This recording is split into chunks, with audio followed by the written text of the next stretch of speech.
Salut les amis, c'est Wiltemer et bienvenue pour l'édition du 5 2021 du petit journal du crypto. Alors aujourd'hui, on a un market cap global à 2352 milliards de dollars. On gagne 6,5%, c'est juste énorme. On a le Bitcoin qui est en train de se réveiller petit à petit. Il gagne 5,81% sur 24 heures à 57 400 dollars. Derrière ça, t'as Ethereum qui ne fait que 2,11% à 3412 dollars. T'as le Binance Coin qui ne fait que 3,49% à 646 dollars et ah ouais, et bien t'as le Dogecoin qui est quatrième avec 11,10% à 0,6329 dollars. Bon, je l'ai assez dit. Je vais arrêter de prendre la tête là-dessus. Si t'es rentré dedans hier, félicitations. Si t'es rentré dedans il y a une semaine, félicitations. Mais ça va faire mal quand ça va chuter ou pas, vu que Monsieur Musk, le 8 mai, n'oublie pas, sur le Saturday Night Live, va faire un petit sketch sur le Dogecoin, d'après la rumeur. À côté de ça, t'as XRP qui a un projet soutenu par les banques. Il est 10 milliards en dessous du Dogecoin. Quand je vois ça, ça fait quand même bizarre, tu vois.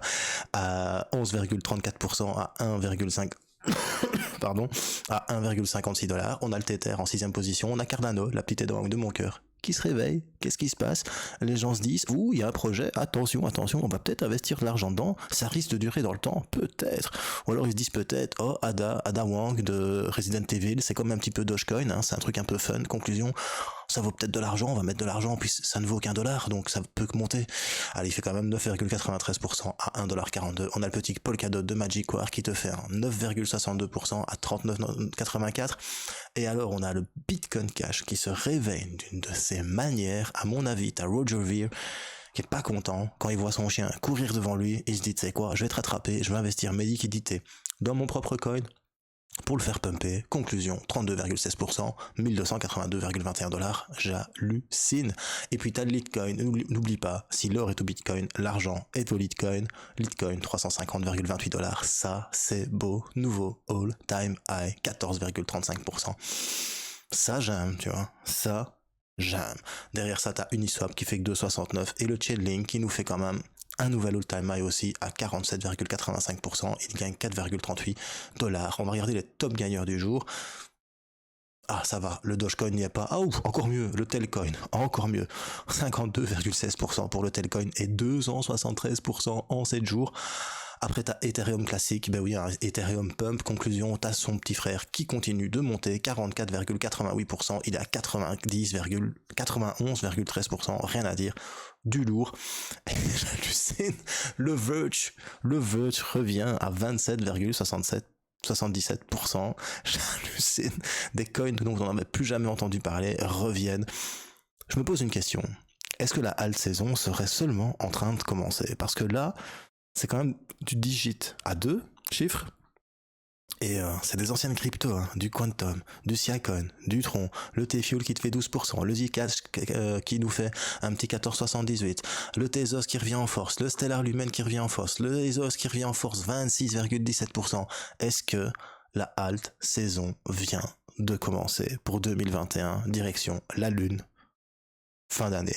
Allez, si t'es nouveau sur la chaîne, n'hésite pas à t'abonner et d'actionner la petite cloche pour ne rater aucune notification. Tu peux nous retrouver aussi sur Culture Crypto Twitter et sur Culture Crypto Facebook. Avant de lancer le générique, je voudrais remercier toutes les personnes qui m'ont mis un commentaire hier parce que j'étais vraiment pas bien. J'ai fait mon test Covid, je suis négatif. Donc je me suis pris une grosse crève, comme on dit chez nous, mais rien qu'à lire tous ces petits messages de soutien, yo bro, prends soin de toi, reviens-nous en forme, et franchement ça fait super plaisir au petit cœur de Wildemer. Et des Dawang aussi, ça je vous en assure. Allez, c'est parti, générique.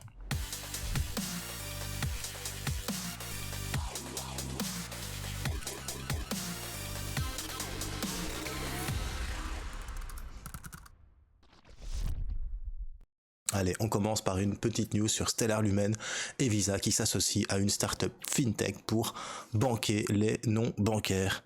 Et ça, c'est juste... Pardon, c'est juste top. C'est une société fintech californienne, Tala, et c'est vraiment plutôt sympa. Leur but, c'est d'apporter le système bancaire aux personnes qui n'y ont pas accès, un petit peu comme Cardano Africa fait en Afrique et veut développer en Afrique. Voilà, Stellar Lumen et Visa, c'est une belle association. Après ça, bien évidemment, je suis obligé d'en parler, j'ai pas le choix. Donc, monsieur Elon Musk a fait une séance de signature d'autographes. Et que je préfère que ce soit un mec comme Elon Musk qui signe des autographes que Kim Kardashian qui va nous parler du Dogecoin, tu vois. Donc, il a fait une séance d'autographes et il a demandé pendant cette séance aux fans si Dogecoin était le choix numéro 1 pour le Saturday Night Live. Lorsque Elon Musk a demandé à ses fans si c'était le Dogecoin qui devait être mis en avant au Saturday Night Live, la foule a commencé à crier Doge, Doge, Doge, Doge, Doge. Ça montre quand même comment une personne, pété de thunes, qui arrive à aller mettre Thomas Pesquet dans la station internationale spatiale, de créer des voitures quand même qui ont aussi la hype, a quand même une sacrée influence. Il n'y a rien à dire, le mec, c'est quand même pas n'importe qui. Faut dire ce qu'il faut dire. Bon voilà, il a peut-être pas choisi la bonne crypto, s'il avait choisi Cardano, je serais plus content, tu vois. Mais non, il fallait qu'il choisisse le Dogecoin. Enfin voilà. Pour répondre à certaines personnes qui m'ont dit qu'il fallait arrêter l'harcèlement sur le Dogecoin, yo bro, je suis dans les cryptos depuis 2016. Le Dogecoin, ça part d'une blague, d'un foutage de gueule. Tu vois, moi je pense à toutes les sociétés qui se démènent, tous ces petits jeunes qui sont sortis d'université en 2017 et qui essayent de se démerder pour trouver des financements afin de développer leurs solutions blockchain, crypto-monnaie dans le monde réel avec d'un réel projet derrière. C'est à eux que je pense. Quand ils voient ça, ils doivent se dire bordel de merde, je me casse la tête depuis 4 ans. 4 ans que je me casse la tête pour essayer que mon projet ait de l'avancement. Et en fait, les gens, ils s'en battent les steaks. Ils s'en battent les steaks. Il y a un chien qui balance la queue. On se demande laquelle, celle du bas ou celle du haut. Et voilà. Voilà, c'est ça. Et franchement, c'est à eux que je pense. Donc, j'ai rien contre le Dogecoin, c'est une crypto communautaire qui a commencé de rien. C'est ça la force de la crypto-monnaie. Mais je pense vraiment à toutes ces sociétés, tous ces gens qui se démènent pour leur projet. Quand ils voient ça, ça va leur faire mal au cul, quoi. Je suis en train de travailler sur un projet aussi. Et franchement, je me dis merde, quoi. J'espère que j'aurai autant de chance que le Dogecoin. C'est pas Elon Musk qui va en parler, ça c'est certain. Mais tu te dis merde, quoi. J'espère que si un jour je lance mon projet, je ne serai pas évincé par un truc qui ne sert à rien. Maintenant, ça n'est pas que ça sert à rien, bien évidemment. Mais quand je vois toutes les plateformes de trading qui listent le Dogecoin, pourquoi est-ce qu'ils listent le Dogecoin? Ils le listent parce qu'il y a la hype derrière. C'est rien d'autre. Alors je vais vous rappeler un truc. Monsieur Warren Buffett, il a dit: lorsque les investisseurs sont avides, il faut être cupide. Et lorsque les investisseurs sont cupides, il faut être avide. Ça veut dire que quand un coin est boudé, c'est à ce moment-là qu'il faut acheter. Pas quand ça pump.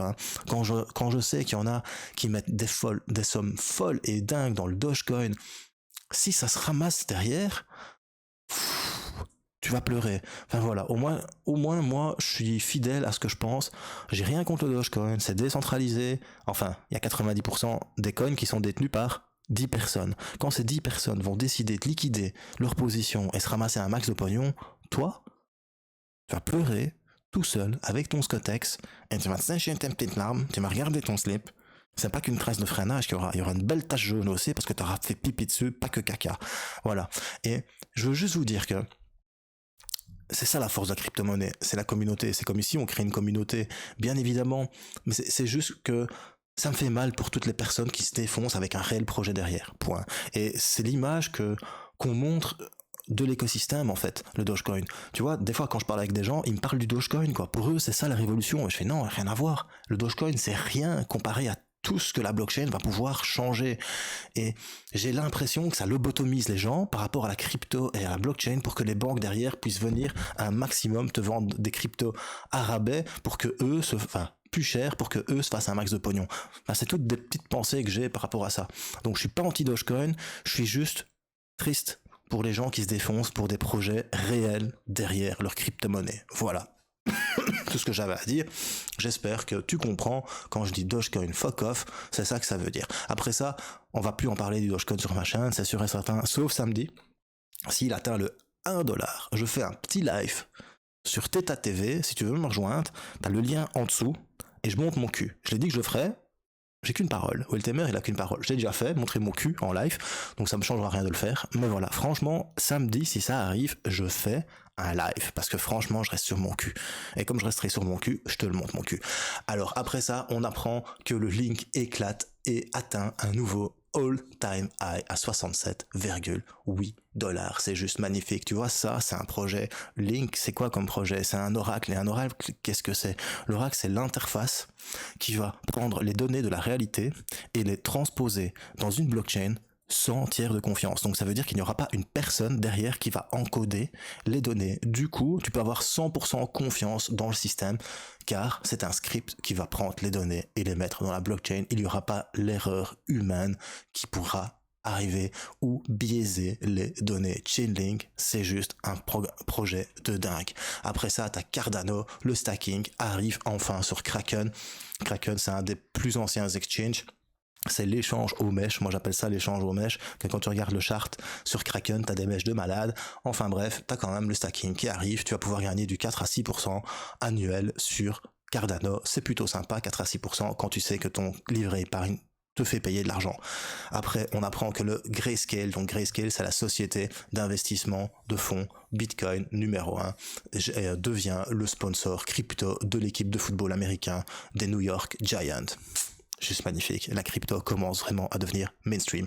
Et pour terminer, on va parler du Bitcoin qui va arriver d'après une société, comment elle s'appelle? C'est NY, voilà, d'après NYDIG. C'est une société de garde crypto. Donc, son but à NYDIG, c'est tu achètes des cryptos de manière institutionnelle. Donc, quand tu as une institution, pas toi, pas moi, mais les grosses sociétés d'investissement, et eux, ils te les gardent. Ça veut dire que eux, ils en prennent soin. Ils les stockent et tu ne les perds pas. Il y a des assurances derrière. C'est pour ça que les institutionnels peuvent rentrer dans les crypto-monnaies. Eh bien, ils ont fait une annonce sur CNBC en expliquant et en révélant qu'une centaine de banques américaines allaient intégrer des services liés au Bitcoin pour leurs clients. Et ça, c'est juste énorme, mais juste énorme. C'est Patrick Sells. Il porte bien son nom, lui, Patrick Sells, Patrick Vente. Pardon, désolé. Alors, il est responsable des services bancaires chez NewDick.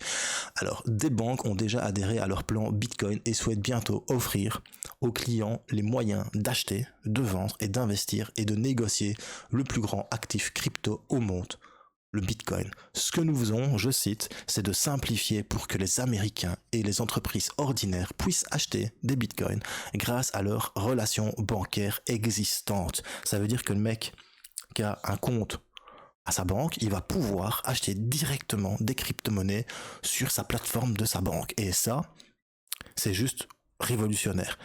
Si une centaine de banques aux États-Unis proposent ce service, je t'explique même pas les répercussions qu'il va y avoir sur le cours du Bitcoin. Nous ne sommes qu'au début de la vague et du tsunami. Je pense sincèrement, enfin je crois, parce que penser c'est trop rationnel pour dire ce que je vais dire. Là, je crois, c'est de l'ordre du divin. Quand on dit je crois, c'est de l'ordre du divin. Quand on dit je pense, c'est de l'ordre de l'intellect. Eh bien, je crois foncièrement et réellement que le Bitcoin ne fait que commencer et que le tsunami va arriver avec les banques. C'est sûr que le Bitcoin a été créé pour contrer les banques. Mais pour contrer quoi? Pour contrer en fait les transferts de capitaux dans le dark, dans tout ce qu'on ne savait pas voir. Ce qui est bien avec la blockchain maintenant, c'est qu'on va pouvoir tout suivre, tout voir, Big Brother. Mais surtout, ce qui va arriver là, c'est que papi, mamie, on va leur téléphoner. Tu vois, parce que ma banque, par exemple, quand ils ont des produits intéressants, ils t'appellent. Enfin, eux qui disent intéressant, ils font oui, bonjour monsieur, voilà, j'ai un produit à 0,5% annuel à vous proposer, ça vous intéresse. Moi, j'ai été catégorique avec lui, j'ai dit écoute, Coco, moi, ma thune, je la gère moi-même. Conclusion, je mets dans les crypto-monnaies. Oh, mais vous savez, les crypto-monnaies, monsieur, c'est dangereux. Mais ça, c'est fini. Maintenant, ça va être bonjour monsieur, voilà, je vous appelle pour vous proposer un investissement dans les crypto-monnaies. Mais monsieur, madame, tout le monde qui ne sait pas utiliser un smartphone, qui a 40, 50 ans, tu vois, et qui ne sait même pas qu'on s'est acheté par Coinbase en 2 minutes avec ton téléphone, il va se dire oh, c'est ma banque qui me parle de crypto-monnaie et de bitcoin. Oh, comme j'ai confiance en ma banque a rien à dire, hein, tu sais quoi, tous les mois, elle me prend de l'argent pour que je puisse stocker de l'argent chez eux. Et là, ils me proposent du bitcoin. J'arrête pas d'en entendre parler. J'espère qu'ils vont me proposer du Dogecoin aussi, hein, parce que c'est l'avenir de Dogecoin, tu vois. Mais n'empêche, papy mamie, qu'on va le rappeler et qu'on va lui expliquer que le bitcoin il valait rien et qu'il a 60 000 $ en 10 ans, ne te tracasse pas qu'une partie de leurs économies ils vont en foutre dedans. Et conclusion, aux États-Unis il y a un max de pognon, et ce max de pognon, si ça arrive sur les crypto-monnaies, j'ose même pas imaginer ce qui va se passer. Ça va être un raz-de-marée. C'est le raz-de-marée, nanana. Je sais pas si tu connais, t'as tout compris. Enfin voilà. Allez, c'est fini pour les petites news. Maintenant, on va passer sur l'analyse technique du Dogecoin. Non, je déconne. Qu'est-ce que tu veux que j'analyse ça? Qu'est-ce que tu veux analyser ça? Pump, dump, pump, dump, pump, consolidation, pump, dump, pump. Là, t'es dans un pump. Qu'est-ce que tu veux faire? Voilà. Et franchement, il a plus beaucoup à arriver, hein, quand tu vois où se trouve. Ici, le 1 $. Franchement, tu te mets au all time. Voilà. Il n'a plus qu'à faire 42%. Bah, c'est ce qu'il a fait presque en une journée ou 2 jours. Conclusion, le Dogecoin à 1 $, ça devient même plus quelque chose d'impossible. Ça va arriver. Faut bien qu'on se le dise, ça va arriver. Et du coup, à 1 $, il sera peut-être devant Binance Coin. Tu vois? Parce que regarde, tu viens ici sur le classement normal, et tu regardes Binance Coin. Tu sais, cette crypto qui ne sert à rien, qui te sert juste à faire fonctionner une blockchain qui s'appelle la BSC, où il y a de la défi, où tu peux faire du staking, où il y a de l'utilité. Eh bien, il est bientôt derrière le Dogecoin. Parce que si le Dogecoin arrive à 1 $, ici, c'est pas 80 milliards de dollars que ça vaudra. Ici, c'est 40% en plus. 40% en plus, 10% c'est 8 milliards. x 4, 8, 16, 24, 32. Donc 32 milliards en plus, ça fait 112 milliards. Et s'il est 112 milliards contre les 98 milliards, il sera devant le Binance Coin. D'ailleurs, j'ai envoyé un petit tweet tout à l'heure à CZ. Maintenant, il m'a pas répondu. C'est triste, c'est dommage d'ailleurs. Qu'est-ce que je lui ai envoyé? Ouais, voilà, je lui ai mis ça. Es-tu prêt à être surpassé par un chien? Il m'a pas répondu. À moins qu'il m'ait mis un petit mème. J'aime. Non, à mon avis, CZ là, il est en train de rire jaune, si je puis me permettre, le Dogecoin. Donc voilà. Le Dogecoin n'est plus qu'à 42,55% du dollar. Et je vous ai dit, s'il arrive à 1 $, samedi, je monte mon cul. Je vous préviens, il est poilu. Hein. Donc, âme sensible, s'abstenir. Hein. Voilà. Et pour ceux qui ne m'ont jamais vu, ils me verront. Hein. Maintenant, je vais essayer de bien me torcher le cul, histoire qu'il n'y a pas de petit caca dessus. Ça va? Allez. Ouais, fallait être trash. Hein. Allez, on va quand même analyser le Bitcoin. Tu sais, cette crypto qui sert à rien, apparemment. Non, je déconne. Alors, belle Bitcoin, hier, on a eu un petit sell-off, mais ce qui est bien, comme je t'ai dit hier, regarde, ça a rebondi pile poil toujours sur ce canal, et sur ce support de ce canal haussier, et maintenant on est en train de repartir, et on fait un 1-to-1, donc ça veut dire qu'on a perdu 1 et qu'on regagne 1. Du coup, ce serait vraiment idéal qu'on repasse au-dessus de cette moyenne mobile 50, qui pour l'instant est en train de nous faire jouer au yo-yo, en train de, tu vois, on trim pour essayer de la dépasser. Mais si on y arrive, c'est plutôt very sympathique. Pourquoi? Regarde.